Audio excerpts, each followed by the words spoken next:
primera señal de que algo iba mal llegó en la milla 12, justo antes de que el sendero cruzara Boulder Creek. Encontré unas huellas en el barro de la orilla, unas huellas grandes, marcas de pies descalzos que parecían humanas pero no lo eran, cada una de 17 pulgadas de largo y 7 de ancho, con 5 dedos bien definidos y una pisada de talón que se hundía 3 pulgadas. Me agaché junto a ellas y sentí que se me encogía el estómago. Había visto huellas de oso montones de veces. No eran huellas de oso. La zancada medía más de 6 pies. Lo que fuera que las había hecho pesaba más que cualquier humano. Caminaba erguido sobre 2 piernas y había cruzado el arroyo en dirección este hacia los sauces. Hice fotos con el móvil y las medí con la mano para tener una referencia, mientras me decía a mí mismo que probablemente era una broma. Excursionistas gastando una broma. Alguien con unos pies falsos atados. Pero la profundidad de las marcas me inquietaba. No se podía fingir esa distribución del peso, y las huellas desaparecían en una maleza espesa donde ninguna persona en su sano juicio se metería solo por una broma. Me quedé allí más tiempo del que debía, mirando fijamente aquellas pisadas y de repente el bosque parecía distinto, más silencioso, como si algo estuviera escuchando. Me sacudí la sensación y seguí caminando. A las 4 de la tarde llegué a Elbow Lake y encontré las zonas de acampada designadas vacías e intactas. Lo documenté todo con fotos y notas, los círculos para hogueras, limpios, nada de basura, los cerrojos de las cajas para osos, funcionando, el trabajo de patrulla habitual, pero no dejaba de pensar en aquellas huellas. Llamé a Christine por radio a las 5 para mi comunicación de control de la tarde y estuve a punto de mencionárselas, pero decidí no hacerlo porque no quería parecer un paranoico. Me preguntó si iba a acampar para pasar la noche y le dije que sí, que había encontrado un buen sitio cerca de la orilla noroeste. Me contestó, recibido, y dijo que contactara mañana a las 8 de la mañana, y yo lo confirmé. El sol se estaba poniendo tras los picos y la temperatura caía en picado. Monté la tienda a 30 yardas del lago, en un pequeño claro rodeado de pinos con torta. Preparé la bolsa de comida para colgarla fuera del alcance de los osos y empecé a organizar mi equipo. Fue entonces cuando noté el olor, tenue al principio, almizclado y agrio, como una mezcla de perro mojado y carne podrida. Había olido muchos animales muertos en mi carrera. Era parecido pero más fuerte, y parecía venir de los sauces del oeste. Cogí la linterna y caminé hacia el olor, pero me detuve en el linde del bosque porque los sauces eran demasiado densos para atravesarlos sin hacer ruido, y no quería sorprender a un oso al anochecer. El olor se desvaneció mientras estaba allí de pie. O quizá cambió el viento. Volví al campamento y me dije que probablemente era un uapití muerto en algún lugar de la maleza, una presa de un depredador, totalmente normal. Pero no podía quitarme de encima la inquietud. Preparé la cena temprano, antes de que oscureciera del todo, hirviendo agua para pasta liofilizada y sin apartar la vista de los sauces en ningún momento. No se movió nada. La superficie del lago estaba lisa como un espejo y reflejaba las primeras estrellas. Comí deprisa, limpié la olla, colgué todo en la bolsa para osos y me metí en la tienda a las 7:30. Demasiado pronto para dormir, pero ya no quería estar fuera. Me senté en el saco de dormir con la linterna frontal encendida, escribiendo notas en mi cuaderno de campo sobre el kilometraje del día y el estado del sendero, y no dejaba de hacer pausas para escuchar. El bosque estaba demasiado silencioso. Ni cantos de pájaros, ni ardillas, ni insectos. Solo el viento entre los pinos y el ocasional murmullo del agua contra la orilla. Miré el móvil. Media batería, sin cobertura, lo cual era de esperar a tanta profundidad en la zona. Mi teléfono por satélite estaba a mi lado, completamente cargado, solo para emergencias. Apagué la linterna frontal para ahorrar batería y me quedé tumbado en la oscuridad, escuchando. Fue entonces cuando oí el primer golpe en la madera. Un crujido seco, como si alguien golpeara el tronco de un árbol con un bate de béisbol procedente de algún lugar al otro lado del lago. Luego otro golpe, más cerca, quizá a 200 yardas al sur, y luego nada. Esperé. 5 minutos. 10. El corazón me latía con fuerza y me sentía ridículo, porque los golpes en la madera podían ser cualquier cosa. Ramas que se rompían, rocas que caían, sonidos naturales, pero no habían sonado naturales, habían sonado deliberados, rítmicos. Volví a encender la linterna frontal, abrí la cremallera de la tienda y miré fuera. El claro estaba vacío, la luz de la luna lo teñía todo de plata y negro. Estuve a punto de gritar, a punto de decir hola, solo para romper la tensión, pero algo me detuvo. Un instinto que me decía que hacer ruido en ese momento era una mala idea. Cerré la cremallera de la tienda, volví a tumbarme y no pegué ojo en horas. En algún momento debí de quedarme dormido porque me desperté de repente con el sonido de algo moviéndose por la maleza cerca de mi tienda. Pasos pesados, lentos y cuidadosos. Miré el reloj, las 2:47 de la madrugada. Los pasos se detuvieron. Contuve la respiración. Entonces oí una respiración. Resoplidos profundos y rítmicos de algo grande que estaba de pie, quizá a 10 pies de mi tienda. Podía oírlo con tal claridad que supe que no era un sueño. Mi mano encontró el spray para osos en la oscuridad, lo agarré y esperé. La respiración continuó. Inspira, expira, inspira, expira. Un sonido húmedo y áspero que me puso la piel de gallina. Entonces me llegó el olor. Aquel mismo hedor almizclado y podrido, pero 100 veces más fuerte, tan intenso que me lloraban los ojos. Contuve una arcada en silencio y me apreté el saco de dormir contra la cara. La criatura permaneció allí durante lo que pareció una eternidad, pero que probablemente fue menos de 2 minutos. Luego los pasos se reanudaron, moviéndose alrededor de la tienda en un lento círculo. Podía seguir su rastro por el sonido. Lado oeste, lado norte, lado este. Estaba estudiando mi campamento, aprendiéndose la distribución. Quería gritar, quería encender la luz y chillar para ahuyentarlo, pero estaba paralizado por el miedo. Los pasos se detuvieron en el lado sur de la tienda. Una larga pausa, luego una vocalización grave. No era un gruñido, no era un aullido.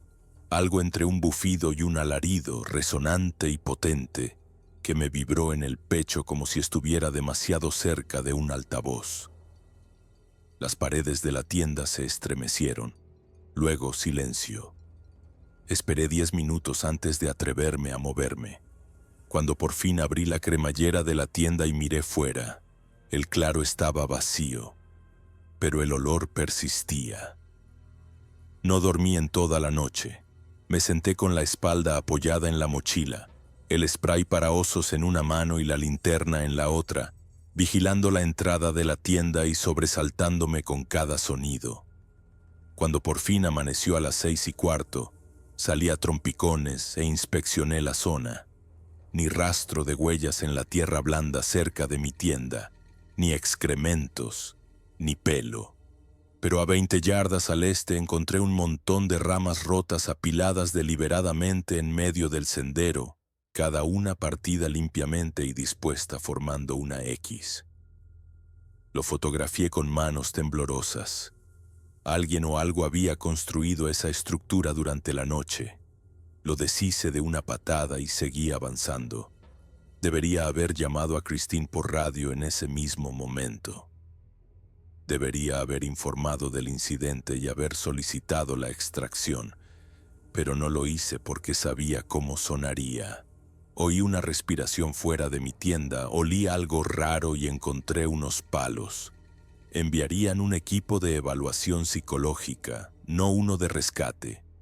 así que recogí mi equipo y continué hacia el norte por mi ruta de patrulla, diciéndome a mí mismo que había exagerado. El bosque parecía normal a la luz del día, pájaros cantando, ardillas listadas correteando. Caminé 12 millas ese día, revisé 3 zonas de acampada más e intenté concentrarme en mi trabajo, pero no dejaba de mirar por encima del hombro, no dejaba de escudriñar el linde del bosque. Esa tarde llamé a Cristina a las 5 e informé de que no había novedades. Me preguntó si todo iba bien porque parecía estresado.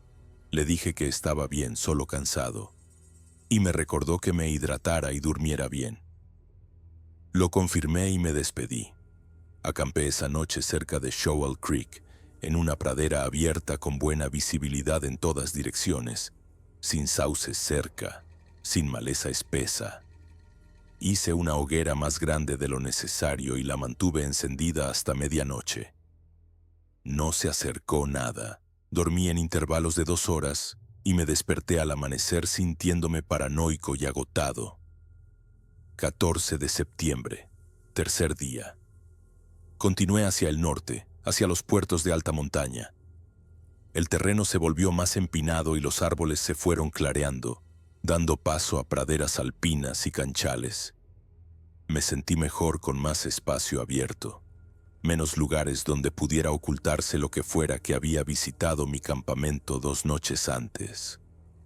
A mediodía había alcanzado el límite del bosque a 10.000 pies y me detuve a almorzar en un afloramiento de granito con vistas a todo el valle. Los picos de Wind River se extendían hacia el norte en una línea irregular de neveros y acantilados. Podía ver a kilómetros de distancia. No se movía nada, excepto los halcones que aprovechaban las corrientes térmicas. Comí una barrita energética, bebí agua e intenté relajarme. Fue entonces cuando oí el grito, agudo y penetrante resonando en las paredes de roca, procedente del bosque de abajo. Duró 3 segundos y se cortó bruscamente. Me levanté y escudriñé los árboles, pero no vi nada. El grito se repitió esta vez más cerca y no se parecía al de ningún animal que yo conociera. No era un uapití, no era un puma, no era humano, pero casi, con una cualidad vacilante que me erizó el vello de la nuca. Cogí la radio y llamé a Christine, estática. Lo intenté de nuevo.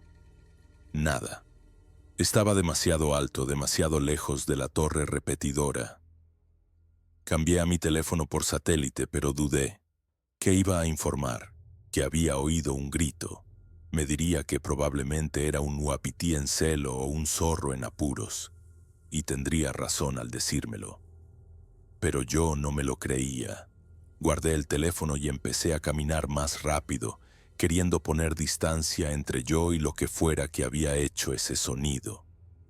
El sendero descendía de nuevo hacia el bosque y yo me movía deprisa, demasiado deprisa, sin prestar atención a dónde pisaba.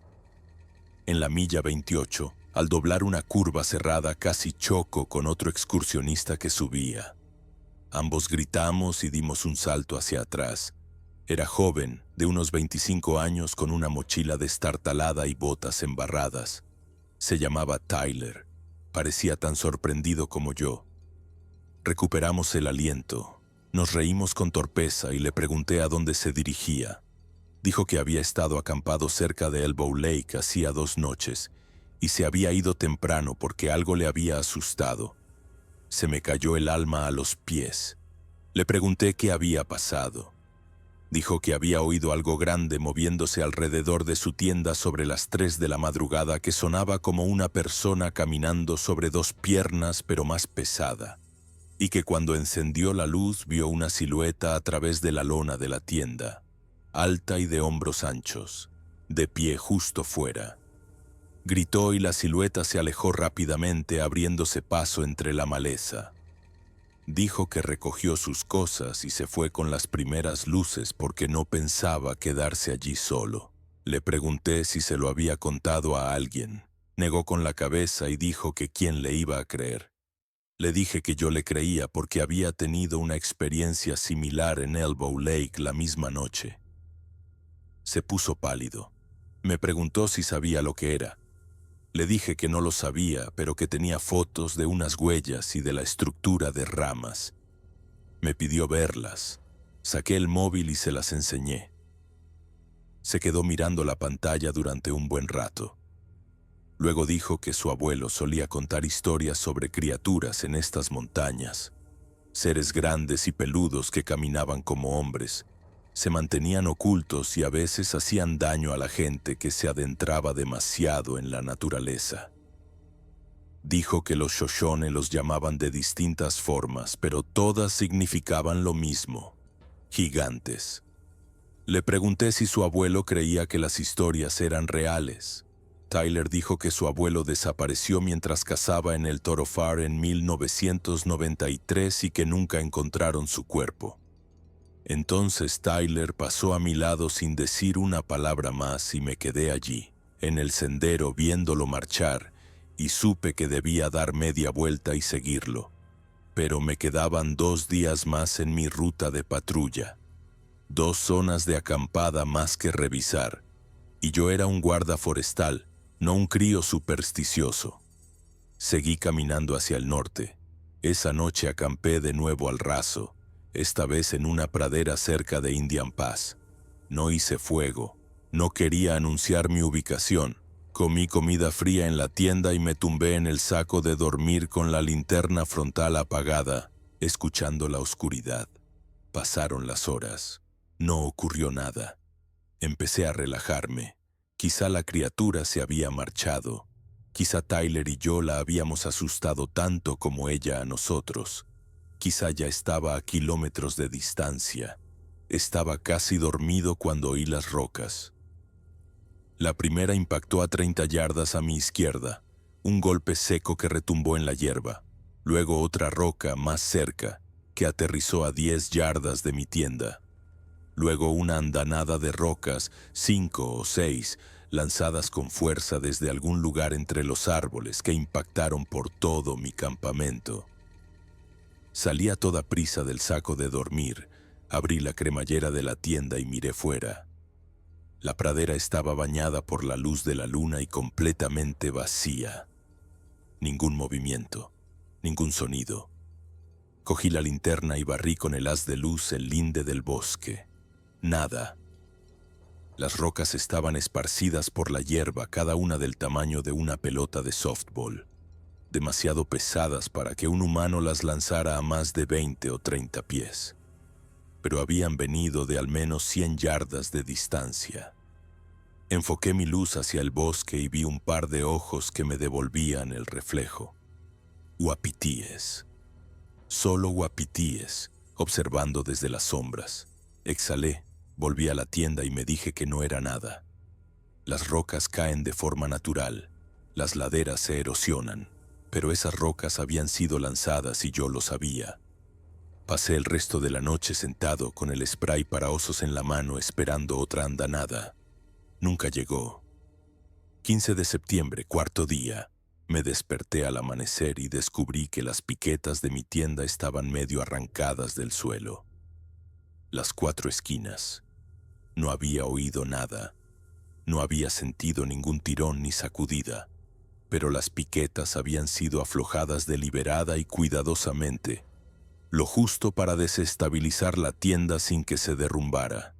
Inspeccioné los alrededores y encontré huellas, las mismas marcas de pies descalzos de Boulder Creek, hundidas profundamente en la tierra blanda a 10 pies de donde había dormido. Huellas frescas, hechas durante la noche mientras yo estaba despierto. La criatura había estado allí, rodeando mi tienda de nuevo, y yo había estado demasiado concentrado en el linde del bosque para darme cuenta.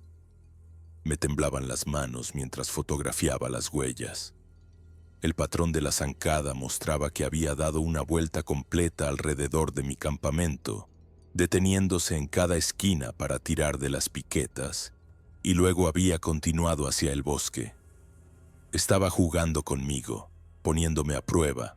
Recogí mis cosas más rápido que nunca y empecé a caminar hacia el sur. Al diablo con la ruta de patrulla, se había acabado.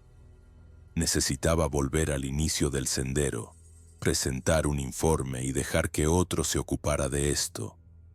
Llamé a Christine por radio a las 8 de la mañana y le dije que iba a acortar la patrulla por problemas con la fauna. Me preguntó qué tipo de fauna. Dudé. Luego dije que me había topado con un comportamiento agresivo por parte de un animal grande no identificado y que me retiraba por precaución. Me preguntó si estaba herido. Le dije que no. Dijo que avisaría a la central y me preguntó mi hora estimada de llegada al inicio del sendero. Calculé la distancia, 29 millas. Si apretaba el paso podría llegar al anochecer. Le dije que estaría fuera a las 8 de la tarde. Me contestó, recibido, y dijo que habría alguien esperándome en el inicio del sendero. Eso me hizo sentir mejor, ligeramente. La caminata de vuelta fue brutal. Me movía a casi 4 millas por hora, apenas parando para descansar o comer. Me ardían las piernas y las correas de la mochila se me clavaban en los hombros, pero no me importaba. Solo quería salir de esas montañas. A las 2 de la tarde había recorrido 14 millas y había vuelto a cruzar Indian Pass. El bosque se cerró de nuevo y mi inquietud regresó. No dejaba de oír ruidos detrás de mí, ramas que se rompían, pasos que seguían mi ritmo. Me paraba, me daba la vuelta y no veía nada. Empezaba a caminar de nuevo y volvía a oírlo. Me estaban siguiendo. Sabía que me estaban siguiendo. A las 3:30 llegué a un tramo empinado del sendero que descendía a través de un canchal y a mitad de camino oí cómo un árbol se sacudía violentamente a mi derecha. Un enorme pino con torta de 2 pies de diámetro se balanceaba de un lado a otro como si alguien lo estuviera empujando. Me quedé helado, mirando. El árbol se sacudió con más fuerza, luego se detuvo. Y volvió a sacudirse. Una exhibición de advertencia. Había leído sobre esto. Los grandes primates sacuden árboles y vegetación para intimidar a las amenazas. Los gorilas lo hacen. Los chimpancés lo hacen. Y al parecer lo que fuera que me estaba acechando también lo hacía. Retrocedí lentamente y continué por el sendero, moviéndome más rápido ahora sin importarme el ruido que hacía. Las sacudidas de los árboles me siguieron. Primero un árbol, luego otro, y después toda una sección del bosque a 50 yardas a mi derecha estalló en violentas sacudidas mientras la criatura me seguía el paso a través de la maleza. Empecé a trotar. Las sacudidas cesaron. El silencio fue peor. En la milla 24 pasé por Elbow Lake. Mi campamento de hacía 3 noches parecía intacto. No me detuve. Seguí avanzando. El sol se estaba poniendo tras los picos del oeste y las sombras se alargaban sobre el sendero. Encendí la linterna frontal aunque todavía me quedaba 1 hora de luz. Quería la visibilidad extra. El bosque transmitía una sensación extraña, demasiado silencioso de nuevo. Ni pájaros, ni viento. Solo mis pasos, mi respiración y los latidos de mi corazón. En la milla 26 el sendero cruzaba Boulder Creek y lo vi de pie en la orilla opuesta. No era un oso, no era una persona disfrazada, era algo completamente distinto. De al menos 8 pies de altura, cubierto de un pelo castaño oscuro casi negro, de pie, perfectamente quieto sobre 2 piernas, con los brazos colgando a los lados. Las proporciones no eran humanas, los hombros demasiado anchos, los brazos demasiado largos, la cabeza demasiado grande. Se quedó allí, observándome desde 100 pies de distancia, y yo no podía moverme, no podía respirar. Nos miramos fijamente durante unos 10 segundos. Entonces dio un paso hacia atrás, hacia los sauces, y desapareció. Simplemente se fundió con la vegetación sin hacer ruido. Corrí. No recuerdo haber decidido correr. Mi cuerpo simplemente tomó el control. Chapoteé al cruzar el arroyo y eché a correr sendero abajo sin mirar atrás. La mochila rebotaba, mi equipo traqueteaba y perdí el equilibrio 2 veces, pero seguí adelante. Corrí una milla entera antes de que se me agotaran los pulmones y me desplomara contra un árbol, jadeando, mareado con la vista nublada. Busqué a tientas la radio. Christine. Tenía que contactar con Christine. Pulsé el micrófono con manos temblorosas. Oficina del distrito, aquí el guarda Nakamura, ¿me recibe? Estática. Lo intenté de nuevo. Christine, soy David, necesito ayuda inmediata, ¿me recibes?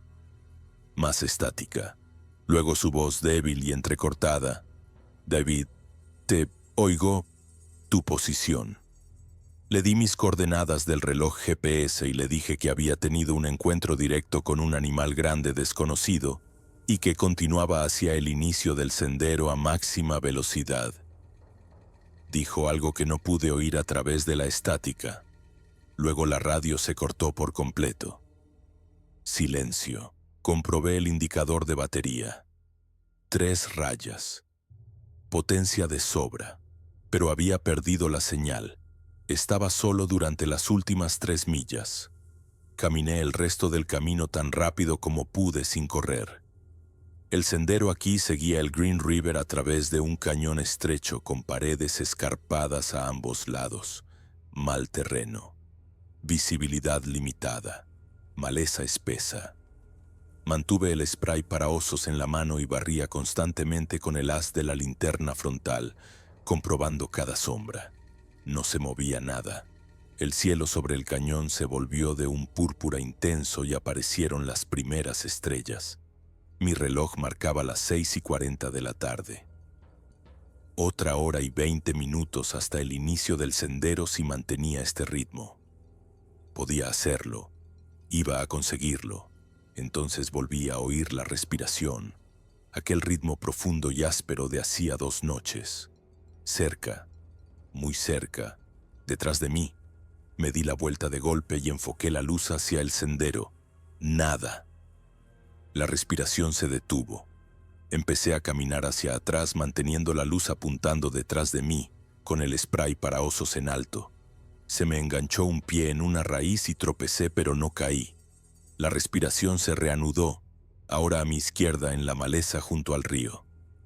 Giré y apunté la luz hacia los sauces. 2 ojos me devolvieron el reflejo, de color amarillo ámbar bajo el haz de luz, muy separados y a 6 pies del suelo. Nos miramos a los ojos. La criatura estaba justo dentro de la vegetación, parcialmente visible a través de las ramas, lo suficientemente cerca como para ver su pecho subir y bajar con cada respiración. Lo bastante cerca para ver el pelo enmarañado de sus hombros. Lo bastante cerca para oler aquel almizcle abrumador. No se movió. No cargó contra mí. Solo me observaba. Apreté el gatillo del spray para osos. Un chorro de niebla naranja salió disparado y la criatura se encogió y desapareció entre la maleza. La oí alejarse estrepitosamente entre los sauces, moviéndose rápido, río abajo. Me di la vuelta y corrí de nuevo. A todo sprint esta vez. No me importaba conservar energía. Solo necesitaba llegar al inicio del sendero.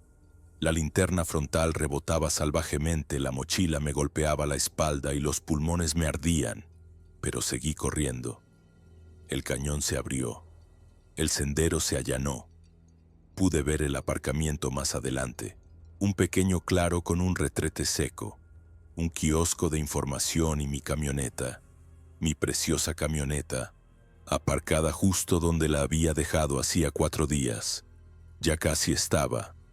50 yardas, 30 yardas, 10 yardas. Irrumpí en el claro, me detuve y me incliné con las manos en las rodillas tragando aire. Estaba a salvo. Lo había conseguido. Entonces vi los daños en mi camioneta. El retrovisor del conductor estaba arrancado. Profundos arañazos recorrían el capó y las puertas. Surcos que parecían zarpazos. La luna trasera estaba reventada, con cristales esparcidos por el suelo. Busqué a tientas las llaves, abrí la puerta, entré, eché el seguro y me quedé allí, temblando. La camioneta arrancó a la primera. Gracias a Dios, Metí marcha atrás, salí de la plaza de aparcamiento y giré hacia la pista forestal. Mis faros barrieron el linde del bosque. La criatura estaba allí, al borde del claro, viéndome marchar, más alta de lo que había pensado. 9 pies como mínimo. Los brazos le colgaban por debajo de las rodillas. El rostro oculto en la sombra. Aceleré a fondo y me marché sin mirar atrás. Llegué a la oficina del distrito a las 9 de la noche. Christine me esperaba fuera con otros 2 guardas y un ayudante del sheriff del condado. Me ayudaron a bajar de la camioneta y me preguntaron qué había pasado, y al principio no pude hablar. No podía articular palabra. Christine me trajo agua. Bebí e intenté explicarme. Les hablé de las huellas, de las visitas nocturnas, del lanzamiento de rocas, de las sacudidas de los árboles y del encuentro final en Boulder Creek. Les dije que algo grande y bípedo me había acechado durante 3 días y había atacado mi vehículo mientras yo salía de la zona. Dije que tenía fotos, registros del GPS y que todo estaba documentado. El ayudante del sheriff me preguntó si me había herido durante el encuentro.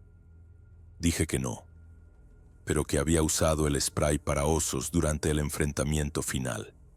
Asintió y tomó notas. Christine me preguntó si necesitaba atención médica.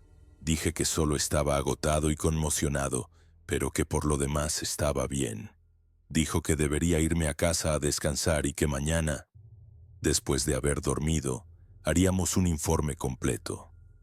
El ayudante del sheriff inspeccionó mi camioneta, fotografió los daños y dijo que parecían daños de oso, probablemente un macho joven poniendo a prueba su fuerza con los vehículos. Empecé a discutir, pero Christine me tocó el brazo y negó ligeramente con la cabeza. Más tarde. Ahora no, capté el mensaje. Volvimos a Jackson en vehículos separados, fui directamente a mi piso, cerré todas las puertas y ventanas con llave y me senté en el sofá con las luces encendidas mirando a la nada. A la mañana siguiente me reuní con Christine y nuestro supervisor regional, Marcus, en la oficina principal. Me pidieron que lo contara todo de nuevo desde el principio. Lo hice, les enseñé mis fotos, las huellas en Boulder Creek, la estructura de ramas cerca de Elbow Lake, las pisadas alrededor de mi tienda en Indian Pass, los surcos en mi camioneta. Lo miraron todo con atención. Entonces Marcus dijo que las fotos no eran concluyentes. Las huellas podrían haber sido falsificadas. La estructura de ramas podría haber sido natural. Los daños en los árboles y las piquetas de la tienda podrían haber sido obra de osos. Los daños en mi camioneta eran consistentes con un encuentro con un oso. Dijo que había estado bajo estrés por estar solo en la naturaleza y que era posible que hubiera malinterpretado algunos sucesos naturales y me hubiera dejado llevar por el pánico. No estaba descartando mi experiencia, dijo, pero no había pruebas suficientes para justificar una investigación formal o el cierre de la zona. Christine estuvo de acuerdo, pero sugirió que me tomara unos días libres y viera a un terapeuta. Me negué. Dije que no necesitaba un terapeuta, que necesitaba que se tomaran esto en serio. Marcus dijo que se lo estaban tomando en serio, pero que no podían cerrar 40 millas de paraje natural basándose en el informe de un solo guarda sobre un animal no identificado. La gente ve cosas en la naturaleza todo el tiempo, sombras que parecen osos, guapitíes que suenan como gritos. Es parte de trabajar ahí fuera. Pregunté por Tyler, el excursionista que tuvo un encuentro similar la misma noche. Marcus me preguntó si tenía el nombre completo y la información de contacto de Tyler. No la tenía. Dijo que era una lástima porque sin la declaración de un testigo que lo corrobore, solo tenían mi versión. Sentí que se me acaloraba la cara. Les dije que no mentía. Sabía lo que había visto. Marcus dijo que no creía que estuviera mintiendo, pero que sí creía que había pasado por algo traumático y que necesitaba tiempo para procesarlo. Me puso de baja administrativa pendiente de una evaluación psicológica. 2 semanas como mínimo. Discutí, pero se mantuvo firme. Christine me acompañó a la salida y me dijo en voz baja que creía que algo me había asustado, pero que no podía respaldarme sin mejores pruebas. Dijo que las fotos que había hecho eran interesantes, pero no definitivas, y que si de verdad quería defender mi caso necesitaría más. Un vídeo claro, múltiples testigos, pruebas físicas como muestras de pelo o excrementos. Dijo que lo sentía. Conduje a casa, llamé al terapeuta y pedí cita para la semana siguiente. La cita fue incómoda. La terapeuta era una mujer llamada doctora Ellis, especializada en traumas relacionados con actividades al aire libre. Me preguntó por mi experiencia en el bosque y se lo conté todo. Tomó notas, hizo preguntas para aclarar detalles y pareció genuinamente interesada. Luego me preguntó si había tenido alucinaciones o alteraciones auditivas antes del incidente. Dije que no. Me preguntó por mis antecedentes familiares de enfermedades mentales. Dije que no había ninguno que yo supiera. Me preguntó si tenía problemas para dormir, comer o concentrarme. Dije que sí a las 3 cosas, pero que era por lo que había pasado, no porque estuviera loco. Dijo que no estaba insinuando que estuviera loco. Dijo que las experiencias en la naturaleza podían ser extremadamente desorientadoras y que nuestros cerebros a veces rellenan los huecos con imágenes aterradoras cuando estamos bajo estrés. Dijo que el TEPT podía manifestarse después de cualquier encuentro traumático y que no importaba si la amenaza era real o percibida. Los síntomas eran los mismos. Me recomendó que empezara a tomar ansiolíticos y que programara sesiones de terapia semanales. Cogí la receta, pero no la surtí. No estaba ansioso, estaba furioso. Nadie me creía, nadie estaba haciendo nada. Y lo que fuera que estaba ahí fuera, seguía ahí fuera. Pasé la semana siguiente investigando obsesivamente. Avistamientos de pie grande en Wyoming, relatos históricos, historias de los nativos americanos, casos de personas desaparecidas. Encontré docenas de informes, excursionistas que habían oído gritos, cazadores que habían encontrado huellas enormes, campistas a los que les habían lanzado rocas. La mayoría se descartaron como bulos o identificaciones erróneas, pero algunos eran convincentes. En 1967, un trampero llamado Bill Garrett informó haber visto una criatura bípeda cerca de Fremont Peak. En 1981, una familia que acampaba cerca de Brooks Lake oyó algo grande dando vueltas a su campamento durante horas y encontró extrañas huellas por la mañana. En 2004, una mochilera llamada Jennifer Rhodes desapareció en el Highline Trail y nunca fue encontrada a pesar de los enormes esfuerzos de búsqueda. Su última ubicación conocida estaba a menos de 5 millas de donde yo me había encontrado con la criatura. Llamé a la oficina del sheriff del condado y pregunté por Jennifer Rhodes. El ayudante con el que hablé dijo que el caso seguía abierto, pero que se la daba por muerta. La habían buscado durante 2 semanas y no encontraron ni rastro. Podría haberse caído, podría haberse perdido, podría haber sido atacada por un oso. Son cosas que pasan a veces en la naturaleza. Le pregunté si habían considerado otras posibilidades. Me preguntó a qué me refería. Le dije que no importaba, pero seguí investigando. Encontré artículos académicos sobre el comportamiento de los primates y las exhibiciones territoriales. Encontré foros donde la gente compartía sus propios encuentros y discutía sobre pruebas y escepticismo. Me di cuenta de que estaba cayendo en una espiral de paranoia y obsesión. Christine me llamó al 8º día de mi baja y me preguntó cómo estaba. Le dije que bien. Me preguntó si había ido a terapia. Le dije que sí. Dijo que los resultados de la evaluación ya estaban y que tenía el visto bueno para volver al trabajo. pero que Marcus quería que hiciera tareas de menor responsabilidad durante otro mes. Trabajo de oficina. Nada de patrullas en solitario. Dije que me parecía bien. De todas formas, no quería volver a salir ahí fuera. Volví a la oficina el 25 de septiembre y pasé las 2 semanas siguientes rellenando informes, actualizando mapas de senderos y respondiendo a llamadas de turistas que preguntaban por las condiciones de los incendios forestales. Era un trabajo monótono pero seguro. Evité hablar de mi experiencia con los otros guardas. Todos sabían lo que había pasado, pero nadie lo mencionaba. Luego, el 3 de octubre, Christine me asignó la tarea de revisar una zona de acampada remota cerca de la cordillera de Wind River. Dijo que era solo una excursión rápida de un día, ir y volver, sin necesidad de pasar la noche. Dijo que sabía que todavía estaba con tareas de menor responsabilidad, pero que andábamos cortos de personal y necesitaba a alguien que verificara un informe de acampada ilegal y acumulación de basura. Me preguntó si me sentía cómodo con eso. Debería haber dicho que no.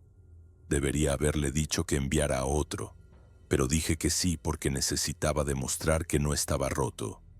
Metí mi equipo en un vehículo del servicio, conduje hasta el inicio del sendero, aparqué y caminé 1,5 millas hasta la zona de acampada en cuestión.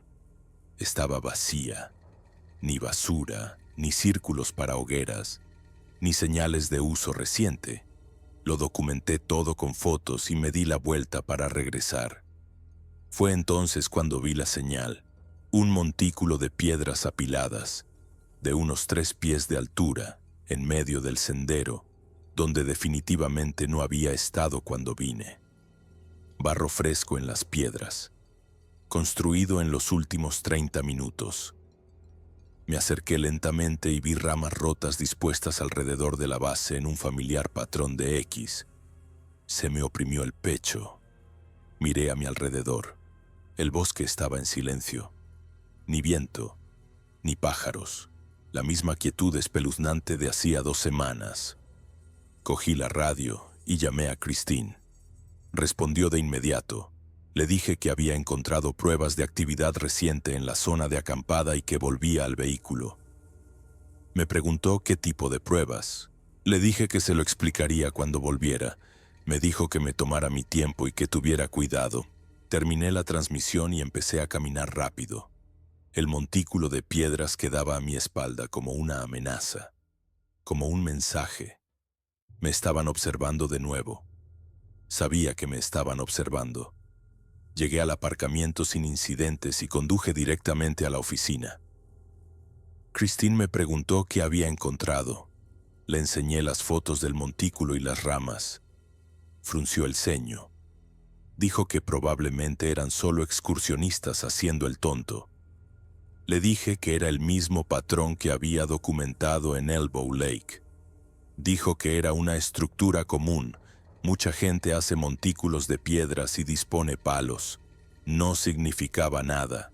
Le pregunté si de verdad creía eso. Dijo que creía que todavía estaba procesando un trauma y que estaba viendo conexiones que quizá no existían. Dijo que estaba preocupada por mí. Le dije que estaba bien, que solo necesitaba tener más cuidado. Dijo que quizá debería tomarme más tiempo libre. Me negué. Durante la semana siguiente me ofrecí voluntario para todas las tareas de campo que pude, con la esperanza de encontrarme de nuevo con la criatura. Quería pruebas contundentes que les cerraran la boca a todos. Pero no vi nada inusual, solo trabajo forestal normal, senderos normales, fauna normal. Empecé a preguntarme si Christine tendría razón. Quizá había imaginado parte de ello. Quizá mi miedo había amplificado los sonidos y las sombras naturales hasta convertirlos en algo monstruoso. Entonces, el 11 de octubre, recibí un mensaje a través de la oficina del distrito de un hombre llamado Robert Torres.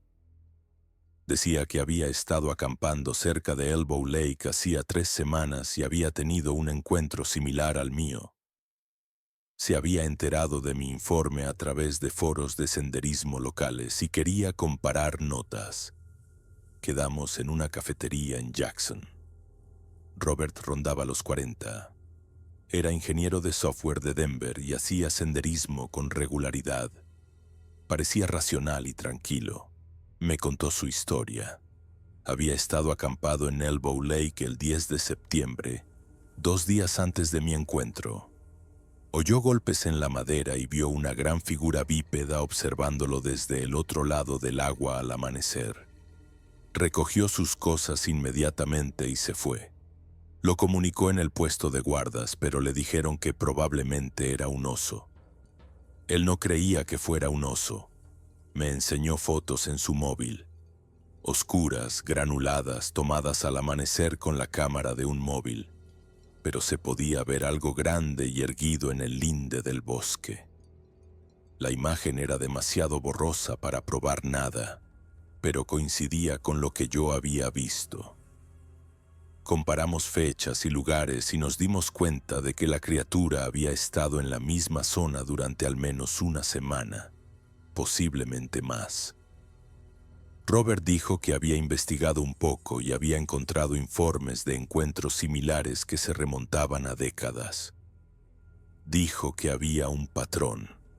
La criatura parecía volver a ciertas zonas repetidamente: Elbow Lake, Boulder Creek, Indian Pass, todos lugares con vegetación espesa, fuentes de agua y poco tráfico humano.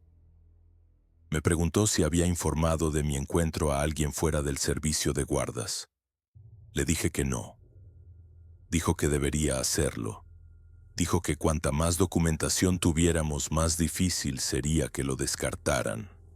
Me dio la información de contacto de un investigador de criptozoología de Bozeman que investigaba avistamientos de pie grande.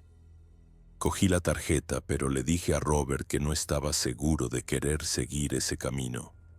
Sentía que era cruzar una línea, pasar de un informe de incidente profesional a ser un teórico de la conspiración marginal. Dijo que lo entendía, pero que la oferta seguía en pie si cambiaba de opinión. No contacté con el investigador. En lugar de eso, intenté seguir adelante. Me centré en el trabajo. Fui a terapia. Empecé a dormir mejor. A finales de octubre casi me había convencido de que me había encontrado con alguna especie rara de oso, o con una persona perturbada en el bosque y que mi cerebro agotado había rellenado el resto. Casi.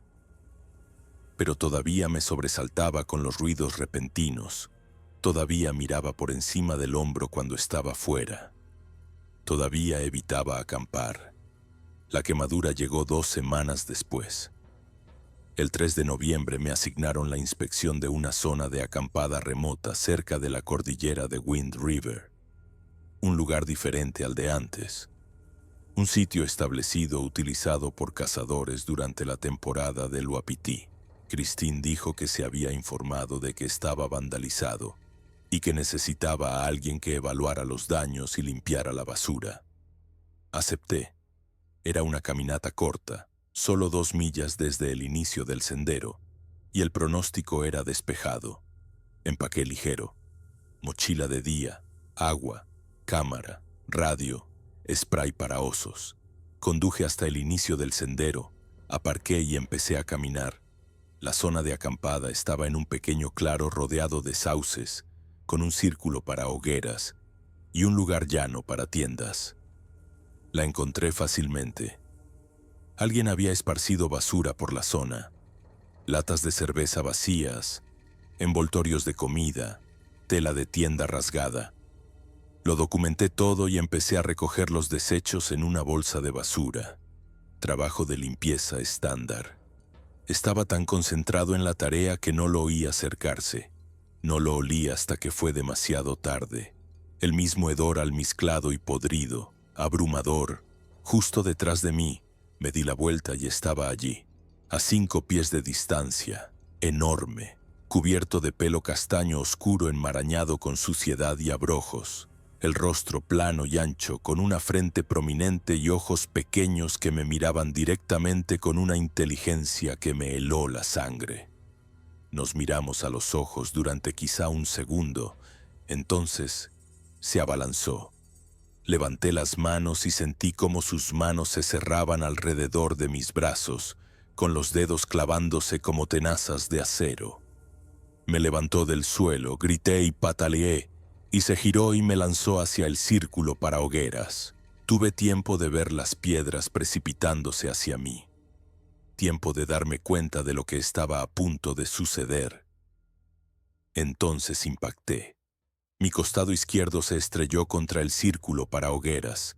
Sentí que algo se rompía y caí sobre las brasas. El fuego llevaba días apagado, pero la ceniza seguía allí, y mi chaqueta prendió inmediatamente en un tronco a medio quemar, y las llamas prendieron en mi hombro y mi brazo. El dolor fue instantáneo y absoluto. Rodé, seguí rodando, salí del fuego y golpeé mi chaqueta con la mano derecha, pero el tejido era sintético y se derritió y el fuego se extendió a mi camisa y podía oler mi propia piel quemándose. Y grité y rodé una y otra vez hasta que finalmente apagué las llamas. Levanté la vista. La criatura estaba a 10 pies de distancia observándome, sin atacar, sin marcharse, simplemente allí de pie. Podía ver su pecho subir y bajar, podía ver sus dientes, podía ver cómo sus ojos seguían mi movimiento mientras yo me arrastraba hacia atrás, alejándome del fuego.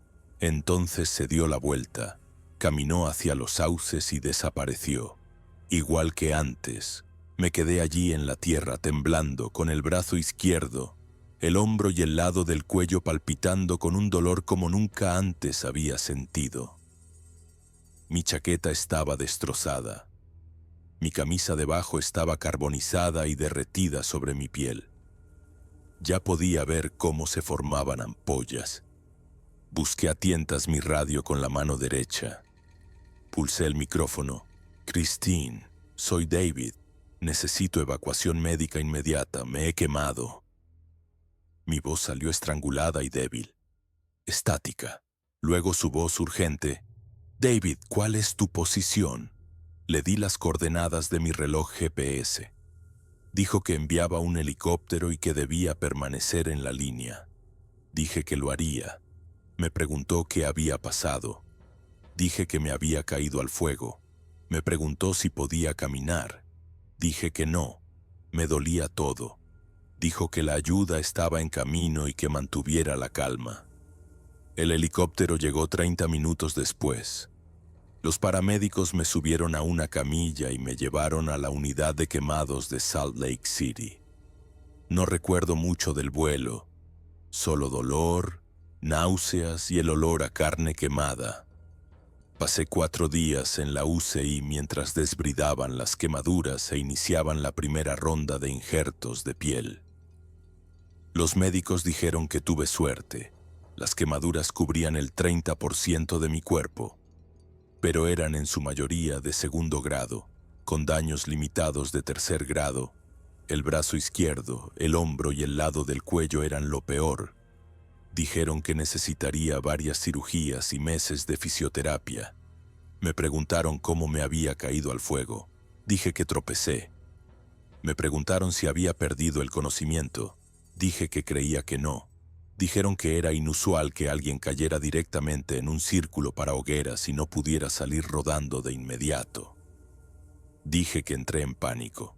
Lo aceptaron. Christine me visitó al tercer día. Se sentó junto a mi cama, me cogió la mano derecha y lloró. Dijo que lo sentía mucho, que nunca debería haberme enviado de nuevo allí solo. Le dije que no era culpa suya. Dijo que el servicio forestal cubriría todos mis gastos médicos y que recibiría mi sueldo íntegro durante mi recuperación. Dijo que no me preocupara por el trabajo. Dijo que Marcus quería visitarme, pero que estaba esperando a que estuviera más fuerte. Dije que me parecía bien.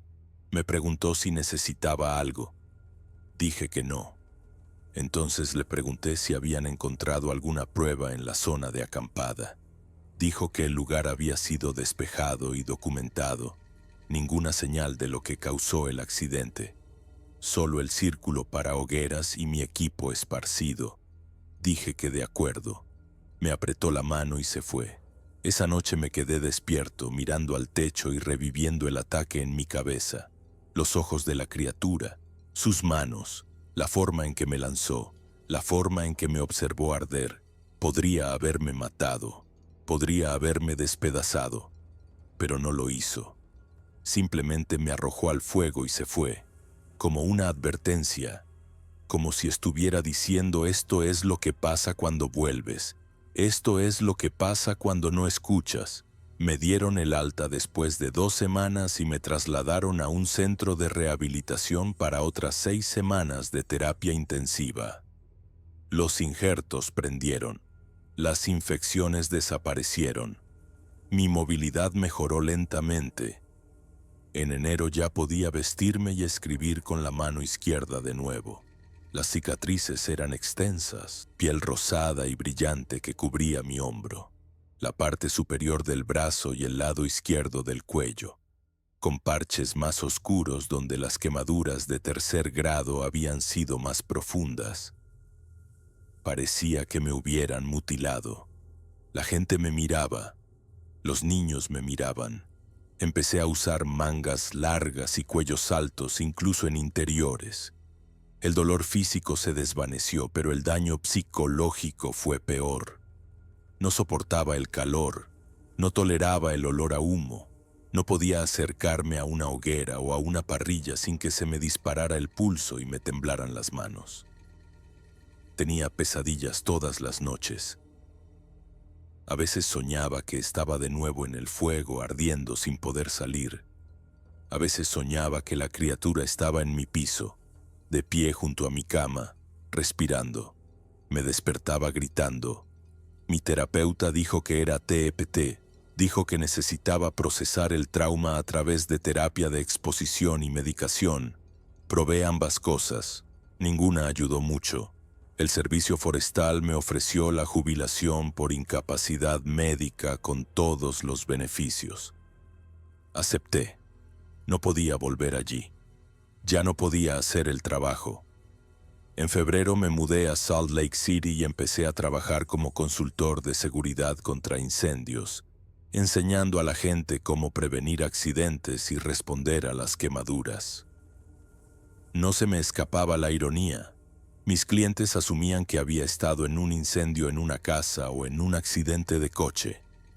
Les dejé creer eso. Era más fácil que la verdad. La verdad es que fui atacado por algo que no debería existir. Algo que vive en las partes más profundas del Bridger-Teton National Forest y acecha a cualquiera que se aventure demasiado lejos en su territorio. Tengo las cicatrices para demostrarlo. Tengo las fotos que nadie cree que sean reales. Tengo los recuerdos que no se desvanecen por mucha terapia que haga. Y tengo la certeza de que sigue ahí fuera. Sigue observando. Sigue esperando. El Jackson Hole News publicó mi historia en marzo con las fotos de la unidad de quemados y me llamó superviviente de un trágico accidente en la naturaleza. Escribieron que me había caído a mi hoguera mientras cocinaba y había sufrido quemaduras extensas, pero que logré pedir ayuda por radio y fui rescatado por un helicóptero. Elogiaron mi valentía y resiliencia. Consiguieron una cita de Christine diciendo que yo era un guarda dedicado que amaba el bosque. Mencionaron que me había jubilado por incapacidad médica, pero que trabajaba como consultor de seguridad contra incendios. El artículo me hizo parecer un héroe. Pero no soy un héroe. Solo soy alguien que fue al bosque y volvió roto. Alguien que vio algo que no puede explicar, no puede probar y no puede olvidar. Y ahora estoy sentado en mi piso a las 2:47 de la madrugada con todas las luces encendidas y la calefacción apagada, grabando este testimonio porque quizá alguien me crea. Quizá alguien lea esto y se dé cuenta de que las historias son reales, que hay cosas en esas montañas que no quieren ser encontradas, que si vas demasiado lejos, si te quedas demasiado tiempo, si ignoras las advertencias, Algo podría encontrarte a ti, y cuando lo haga, no saldrás ileso. Lo llevarás contigo el resto de tu vida. Las cicatrices, el miedo, la certeza de que no estás solo incluso cuando crees que lo estás, que en algún lugar en la oscuridad algo está observando, esperando y recordando tu cara. No he vuelto al Bridgerton. No volveré, pero a veces pienso en Tyler, el excursionista que conocí en el sendero, y me pregunto si estará bien. Pienso en Robert Torres y si seguirá investigando encuentros. Pienso en Jennifer Rhodes y en las otras personas desaparecidas cuyos casos siguen sin resolverse. Y pienso en la criatura. ¿Qué es? ¿De dónde vino? ¿Por qué me atacó? No tengo respuestas, solo preguntas que me mantienen despierto y cicatrices que no me dejan olvidar. Los médicos dicen que los injertos se atenuarán con el tiempo. La textura se suavizará, el color se normalizará, pero nunca volveré a ser el mismo, y nunca me sentiré igual, porque sé lo que hay ahí fuera. Lo he visto, he sentido su fuerza, he olido su aliento, y he aprendido que a veces las viejas historias son ciertas. A veces la naturaleza guarda secretos que es mejor dejar sin descubrir. A veces sobrevivir no es suficiente. Tienes que mantenerte alejado.